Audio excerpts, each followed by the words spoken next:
사도행전 강의 59번째 시간입니다.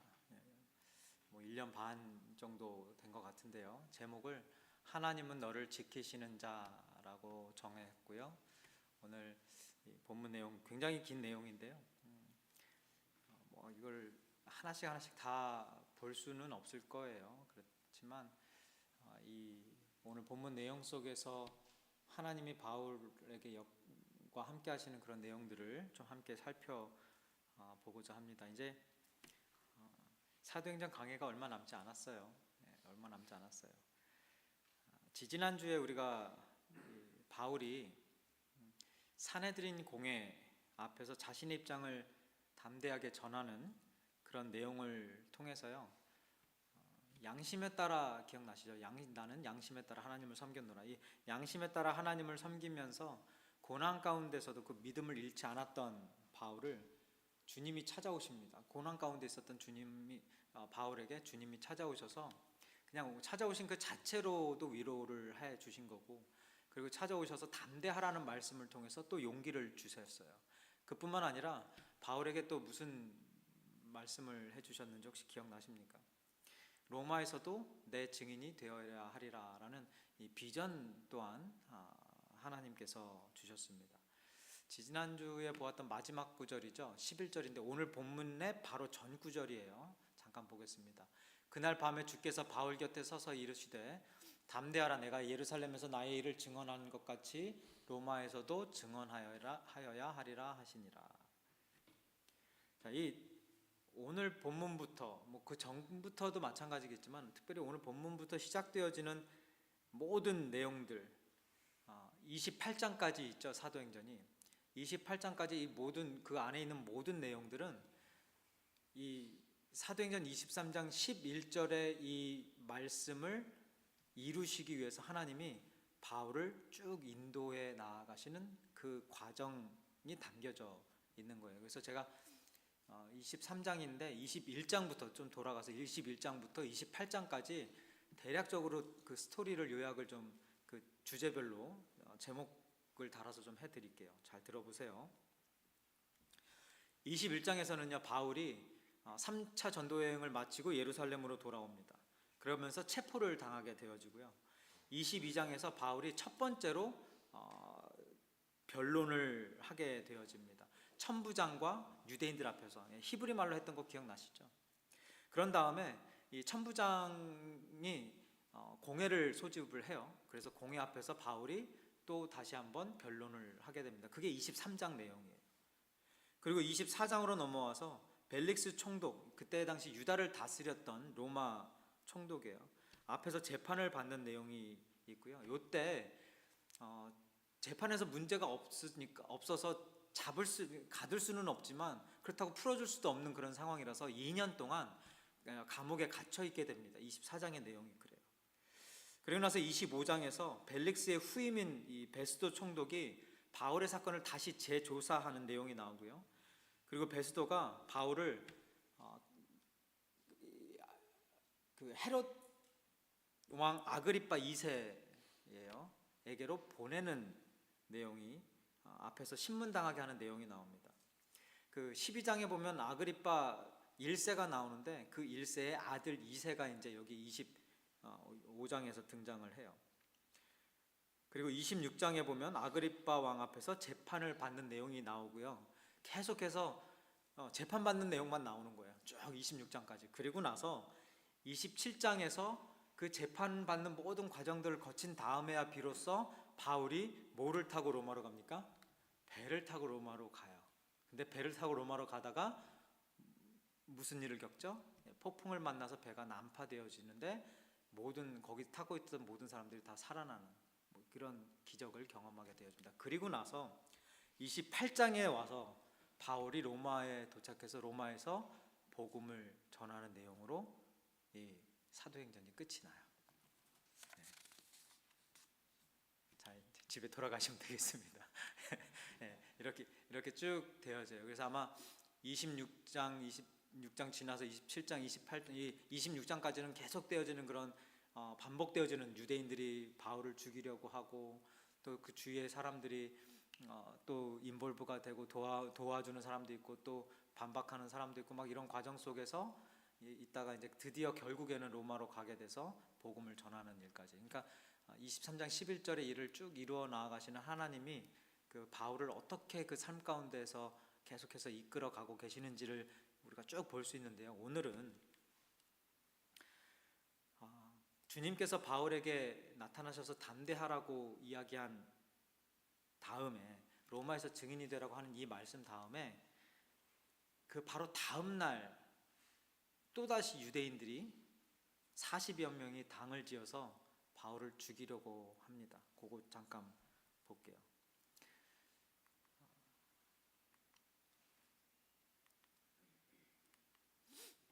12절 날이 샘에 그 다음 날이죠. 유대인들이 당을 지어 맹세하되 바울을 죽이기 전에는 먹지도 아니하고 마시지도 아니하겠다 하고 이같이 동맹한 자가 40여 명이더라. 대제사장들과 장로들에게 가서 말하되 우리가 바울을 죽이기 전에는 아무것도 먹지 않기로 굳게 맹세하였으니 이제 너희는 그의 사실을 더 자세히 물어보려는 척하면서 공회와 함께 천부장에게 청하여 바울을 너희에게로 데리고 내려오게 하라. 우리는 그가 가까이 오기 전에 죽이기로 준비하였노라 하더니. 자, 이렇게 또다시 한번 바울을 죽이고자 하는 사람들이 모여서 이제 조금 더 강렬해졌어요. 조금 더 긴급한 상황이 되어진 거죠. 왜냐하면 40여 명이 이제 죽기를 각오한 거예요. 금식을 하겠다라는 거는 죽기를 각오하고 지금 바울을 죽이겠다고 하는 것이고요. 대제사장과 뭐 사람들을 모아가지고 바리새인을 모아서 더욱더 강한 세력을 가지고 바울을 죽이려고 하는 내용이 나옵니다. 근데 여기 보면요, 하나님의 임재하심 속에서도 그러니까 바로 전 구절에 하나님이 바울에게 나타나셨잖아요. 그러니까 담대하라고 하고 로마의 복음을 전하려 하고 그런 하나님의 임재하심과 하나님의 함께하심 속에서도 모는 끊어지지 않아요? 모는 사라지지 않습니까? 그리스도인들을 핍박하려는 이 악의 세력들은요 사라지지가 않아요. 하나님이 함께 하신다고 해서 모든 일들이 다 해결되어지는 게 아니더라고요. 모든 악한 존재들이, 악의 세력들이 나를 핍박하고 나를 괴롭히고 나를 힘들게 하는 그런 이유들, 원인들이 사라지는 게 아니더라고요. 여러분 한번 생각해 보세요. 만약에 하나님이 바울에게 가서 위로하시고 담대하라고 로마에 가서 복음을 전하리라고 그 말씀을 하시는 것보다 바울을 죽이기로 마음 먹고 금식까지 감행하는 이 40여 명의 유대인들에게 딱 나타나시면 다 해결되지 않겠습니까? 모든 문제가. 안 그래요? 그렇잖아요. 가서 야 바울 내 사람이야, 내 애야, 내 이따 보겠지만 9장에 나의 그릇이야, 건들지 마, 한마디면 끝나는 거예요. 그러면 뭐 바울이 담대할 필요가 뭐가 있겠습니까? 그냥 위로를 받을 필요가 뭐가 있겠습니까? 그냥 가는 거예요. 근데 하나님은 그렇게 일을 안 하시는 것 같아요. 아니 그렇게 일을 안 하세요. 그 사람들에게 찾아가서 그들을 혼내고 그들을 없앨 수도 있는데, 악의 세력들을 없앨 수도 있는데, 하나님은 그렇게 하지 않으시고 우리들을 때때로 그 악의 세력 가운데 몰아넣으실 때가 있는 거예요. 그러면서 하나님이 우리한테 담대하라고 하시고 우리의 믿음을 시험하시는 거고, 우리의 믿음을 굳건히 하고 우리의 믿음이 더 잘 자라게 하시기 위해서이고, 또 하나님의 나라를 이루기 위해고 하나님이 살아계심을 증거하기 위한 모든 어떤 이유에서든지 간에, 무슨 이유에서든지 간에 하나님은 우리를 그렇게 몰아넣으실 때가 있더라는 것입니다. 그런 고난 가운데 우리를 몰아넣는 그 상황 속에서, 그 불구덩이 같은 상황 속에서 하나님이 바울을 많은 사람들을 통해서 도와주시는 그 내용이 오늘 본문에 나오는데요. 그걸 좀 오늘 집중해서 보려고 합니다. 오늘 본문에 보면요, 그러니까 하나님께서 바울을 27장, 28장 이 로마까지 가게 하시기 위해서 수많은 사람들이 바울을 도울 수 있게끔 사용하셨어요. 그걸 잠깐 좀 보겠습니다. 하나님께서 바울을 돕기 위해 사용하신 첫 번째 사람은요, 바로 바울의 조카였습니다. 16절에 바울의 생질 조카예요. 그들이 유대인들이 매복하여 있다함을 듣고 와서 영내에 들어가 바울에게 알린지라. 바울에게 누이가 있었고 또 조카가 있었어요. 그런데 뭐 쉬운 일은 신기한 것 같아요. 바울의 조카가 어떻게 이 음모를 어떻게 알게 되었는지는 모르겠지만 이것도 뭐 하나님의 은혜죠, 기적이죠. 그거를 알게 되어졌는데 물론 그럴 수도 있어요. 자기 삼촌이 죽을 수도 있으니까 가서 이야기를 해줄 수는 있겠지만 이게 쉬운 거는 아니잖아요. 그때 당시 조금만 잘못해도 죽을 수 있는 어쩌면 그런 상황인데, 그럼에도 불구하고 어쨌든 하나님이 조카를 사용하셔서 바울에게 이 말을 전하게 했습니다. 첫 번째 도움을 준 사람이 바울의 조카였어요. 그리고 두 번째는 두 번째, 세 번째 도와줬던 사람은 백부장과 천부장이에요. 그 음모를 들었던 조카가 바울에게 이야기를 하니까 바울이 백부장에게 가서 이야기해서 야, 이 조카를 천부장에게로 데려가라 하니까 백부장이 또 그 말을 듣고 데려가서 또 천부장이 또 그 이야기들을 듣습니다. 22절부터 25절까지예요. 이에 천부장이 청년을 보내며 경계하되 이 일을 내게 알렸다고 아무에게도 이르지 말라 하고 백부장 둘을 불러 이르되 밤 제3시에 가이사라까지 갈 보병 200과 기병 70명과 창병 200명을 준비하라 하고 또 바울을 태워 총독 벨릭스에게로 무사히 보내기 위하여 짐승을 준비하라 명하며 또 이 아래와 같이 편지하니 일렀으되. 여기까지요. 자, 유대인들이 바울을 죽이려 한다는 소식을 듣게 된 이제 천부장이 바울을 보호하기 위해서 또 군대를 움직이는 거죠. 200명의 군사를 움직였고요. 기병 70명, 창병 200명을 동원해서 가이사라로 데리고 갑니다. 그리고 벨릭스 총독에게, 로마 총독에게 또 편지를 써서 바울의 상황을 설명한 다음에 공정한 재판을 할 수 있도록 또 그런 메시지를 전합니다. 그게 26절부터 30절까지 내용이에요. 자, 지금 하나님께서 바울을 도와주기 위해서 사용했던 사람 조카와 백부장과 천부장이 있어요. 그리고 또 한 사람이 그 한 사람 전에 또 그 군인들도 바울에 대해서 전혀 알지 못하는, 바울과 전혀 상관없는 군인들까지도 바울을 어쨌든 돕는 저기에 들어갔고요. 여기 보면은 네, 24절에 보면 짐승까지도 하나님께서 준비시켜 주셨다는 이런 놀라우신 은혜가 있어요. 근데 여기서 끝나지 않아요. 그렇게 하고 네 번째로는 하나님께서 바울을 돕기 위해서 사용하신 사람이 바로 벨릭스 총독이었습니다. 로마의 총독이었어요. 34절과 35절만 보겠습니다. 총독이 읽고 그 편지 내용을 읽었어요. 천부장에게로부터 온 총독이 그 편지를 읽고 바울더러 어느 영지 사람이냐 물어 어느 고향 사람이냐, 그래서 길리기아 사람인 줄 알고 이르되 너를 고발하는 사람들이 오거든 내 말을 들으리라 하고 헤롯 궁에 그를 지키라 명하니라. 지금 여기까지가 이제 오늘 본문의 가장 핵심되어지는 줄기예요. 그러니까 바울을 죽이려는 사람들이 있는 반면에 하나님이 그곳으로 그 사지로 내모르신 후에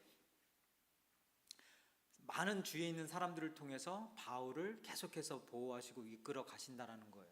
그런 내용들이 담겨져 있는데 이 내용을 오늘 묵상하면서 사실 하나님이 우리를 보호하신 여러 가지 제목 주제를 가지고 이야기를 나눌 수도 있었을 거예요.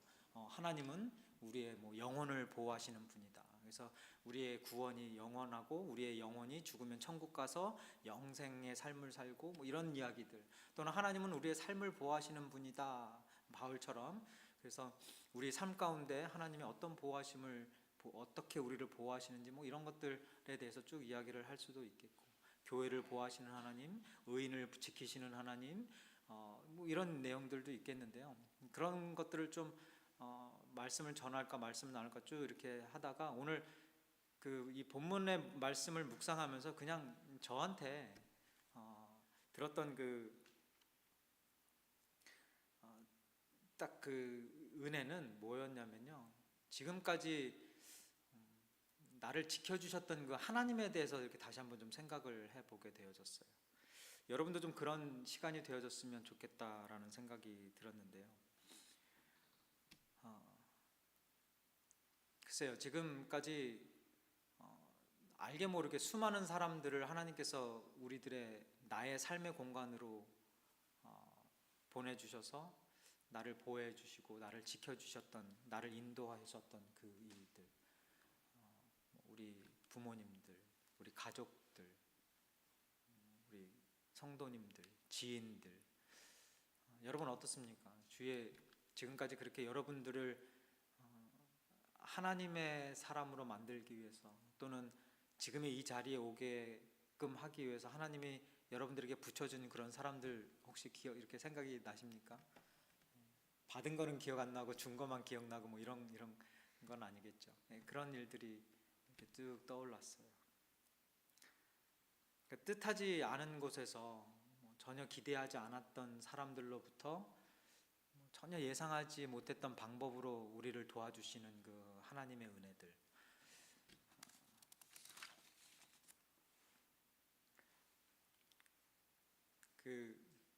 우리 청년들하고도 이야기 나누고 우리 또 다 주위 사람들하고도 이야기 나누는데 다 하는 얘기는 다 그래요.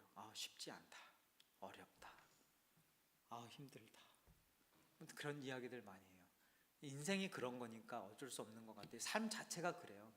그런 어려움 가운데 있는 우리들을 끝까지 어쨌든 보호해 주시고 지켜주시는 그 하나님의 그 보호하심의 그 은혜들, 여러분은 그런 것들을 좀 경험을 많이 하십니까? 어떠십니까? 백부장, 천부장, 조카, 또 로마 총독 벨릭스까지 다 이런 사람들이 여러분 주위에 계십니까? 이렇게 한동안 이 말씀 보면서 나는 나를 그동안 도와주시기 위해 하나님이 나한테 붙여주신 사람들을 쭉 그렇게 생각을 해봤어요. 정말 생각보다 많더라고요.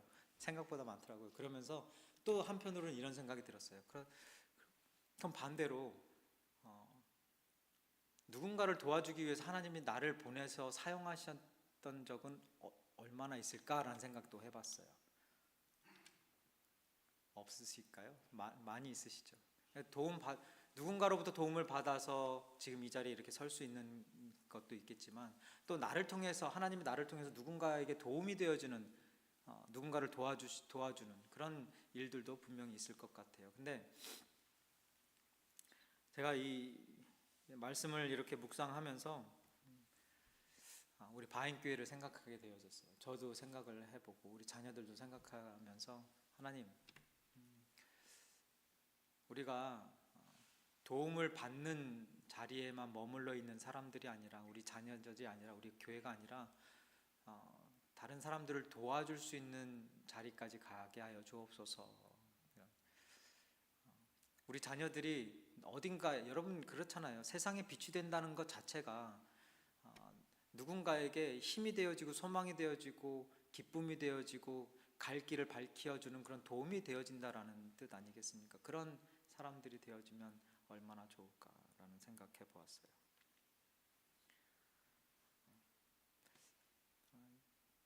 형들에게 배신당하고 애국으로 팔려갔지만 결국에는 총독의 자리까지 오르고 총리의 자리까지 오르고, 이스라엘 백성들을, 자기 자녀들을, 가족들을, 형제들을 지켜줬던, 보호했던, 도움이 되었던 요셉과 같은 그런 사람, 이스라엘 백성들이 애굽에서 자유를 얻어 나아가서 하나님이 약속하신 가나안 땅까지 가는 그 길에 이스라엘 백성들의 리더로서 쓰임 받고 이스라엘 백성들의 도움이 되어졌던 모세 같은 그런 사람, 여리고성에서 살고 있었던, 그리고 정탐꾼들을 도와주면서 자기 목숨을 걸고 도와주면서 하나님의 그 일을 이루어 나아가는데 크게 쓰임 받았던 라합 같은 사람.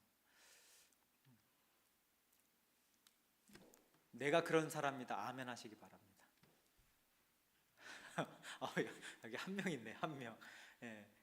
뭐 한 명이 한 명이라도 있으니 다행이네요. 그런 사람들이 좀 우리가 되어주면 좋겠다라는 생각해 보았어요. 그러니까 오늘 말씀을 통해서 저는 그런 은혜가 온 거예요. 하나님이 나를 도와주셨던, 많은 사람들 통해서 보호해 주셨던 그런 은혜, 그런 것들을 다시 한번 생각하게 되어지고 감사하게 되어지고, 또 한편으로는 나를 통해서 하나님 많은 사람들을 도와줄 수 있는 그런 사람 되게 하여 주옵소서. 이런 말씀을 묵상하면서 딱 떠올랐던 성경 구절이 이거였어요. 시편 121편 1절부터 8절인데요. 우리 한 절씩 교독하겠습니다. 내가 산을 향하여 눈을 들리라. 나의 도움이 어디서 올까?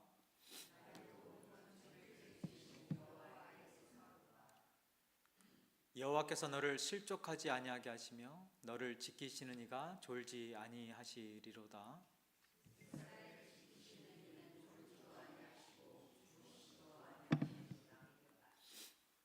여호와는 너를 지키시는 이시라. 여호와께서 내 오른쪽에서 내 그늘이 되시나니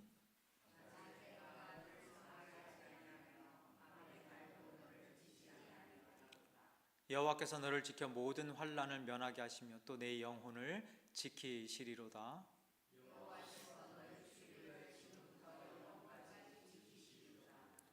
아멘. 자, 여기 보면요, 하나님께서 우리의 이 세상에서의 삶뿐만 아니라 우리 영혼까지도 지켜주시는 그런 분이시라는 고백이 시편에 기록되어져 있는 거죠. 누군가에게 도움이 되어지고 또 하나님의 일에 쓰임받는 사람이 되어지고. 자, 근데 왜 보호해 주셨을까요? 바울을 죽이고자 하는 으르렁대는 그 악의 세력들 가운데 그 공간으로 내모신, 또는 그곳에 그냥 두신 하나님께서 바울을 왜 그 수많은 사람들을 통해서 보호하시고 지켜주셨을까요? 지금까지 왜 하나님이 많은 사람들을 통해서 여러분들을 지켜주시고 보호하셨을까요?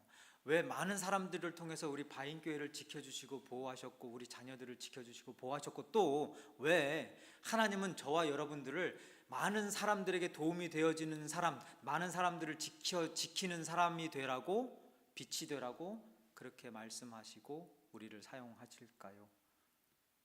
다시 질문 첫 번째로 돌아갑니다.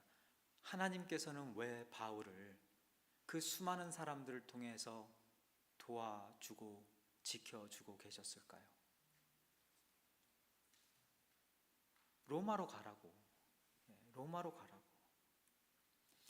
아까 11절 보았죠? 내가 예루살렘에서 나이를 증언한 것 같이 로마에서도 증언하여야 하리라. 그거 이루게 하시려고. 그러니까 하나님의 뜻은 바울이 도움받고, 바울이 구원받고, 바울이 보호받고, 지킴받고 다 좋아요. 근데 그 목적이 무엇이냐? 하나님께서 왜 나를 지키고 계시느냐? 하나님께서 왜 바인교회를 지키고 계시느냐? 하나님께서 왜 우리들을 지키고 계시느냐? 보호하고 계시느냐? 지금까지도 나와 동행하고 계시느냐? 그 이유를 알아야 되는 거예요. 그 이유를. 하나님은요, 벌써 바울을 구원하시기 전부터겠지만 예수님 만나고 나서부터 바울의 삶은, 바울의 여정은, 바울의 발걸음은 이미 결정이 되어져 있었던 겁니다. 여러분, 사도행전 9장 기억나실지 모르겠어요. 바울이 사울이었죠. 사울이 예수님을 만나서 장님이 되어지고 다메섹에 있는 아나니아에게로 보냄을 받습니다. 그리고 하나님이 아나니아에게 찾아가서 바울을 찾으라고 그래요. 그랬더니 아나니아가 그런 말하죠. 아니, 내가 듣기로는 이 바울이 아주 질이 나쁜 사람인데 성도들도 괴롭히고 핍박하고 잡아가두고 이러는 사람인데 거길 왜 가야 됩니까? 라고 했더니 주님께서 아나니아에게 뭐라고 말씀하셨습니까? 이 사람은 내 이름을 이방인과 임금들과 이스라엘 자손들에게 전하기 위하여 택한 나의 그릇이다라고 말씀하셨어요. 그러니까 하나님의 일을 이루시기 위해 택한 그릇이기에 지킨 거예요.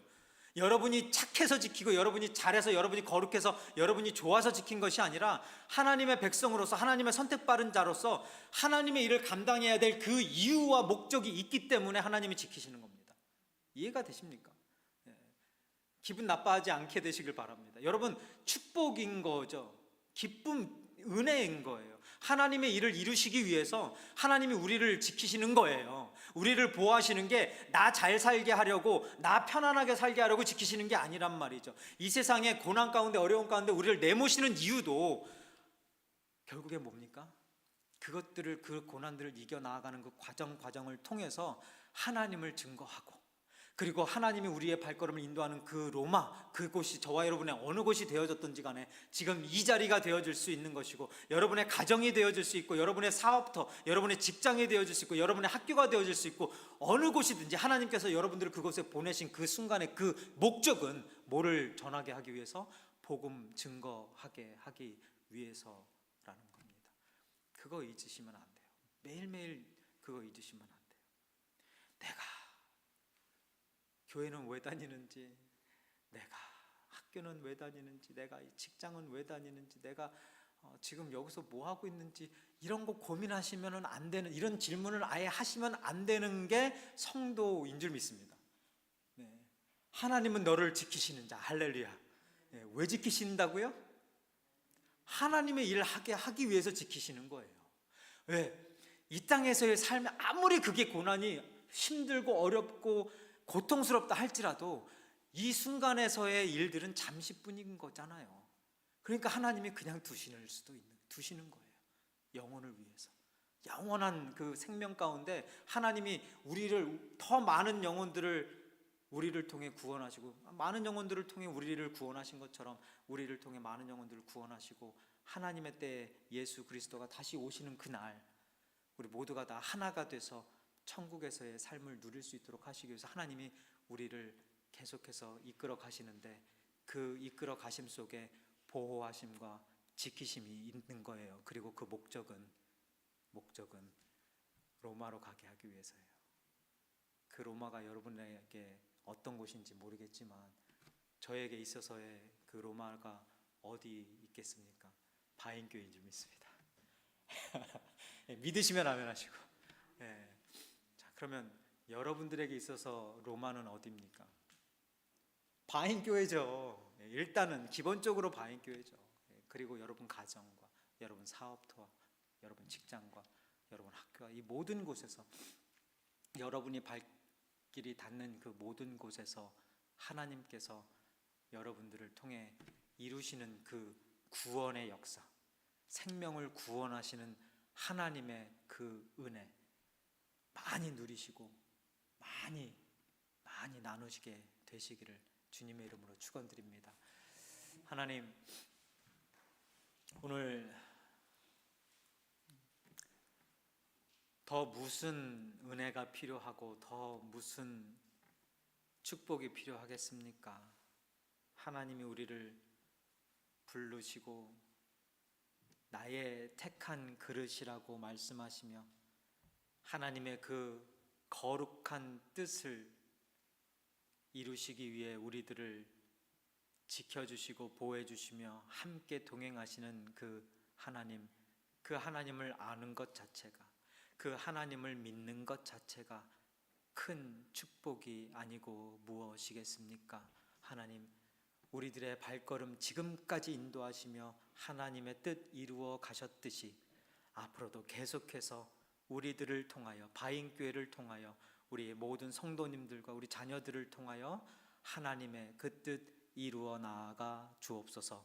감사드리며 예수님의 이름으로 기도드립니다. 아멘. 우리 다 같이 일어나셔서